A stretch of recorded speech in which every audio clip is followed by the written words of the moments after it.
my journey to Michigan State wouldn't say it was unique.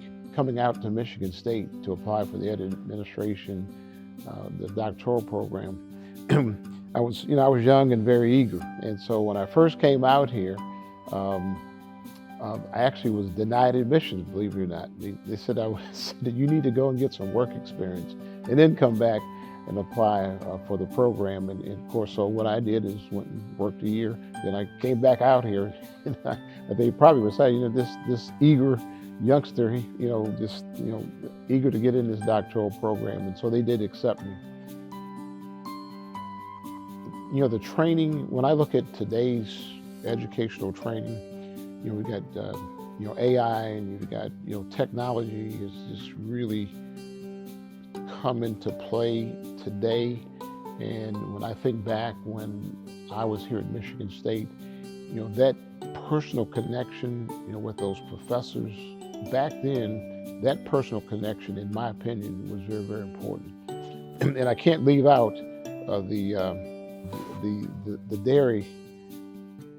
We used to go get that fresh ice cream from the dairy. Proud to be a Spartan. The connection here was great.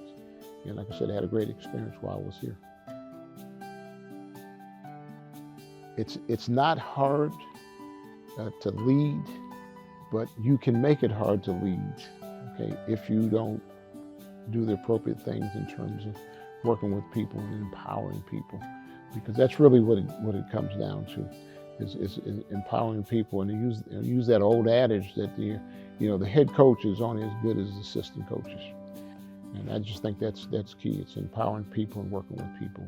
And that's what I've done for 45 years.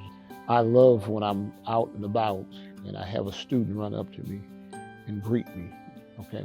A student does that because I made an impact of some sort, on that student, when they were at the institution that I was president at, as well as staff. And that to me is my reward. Is that tells me that we did some good things when we work with those individuals.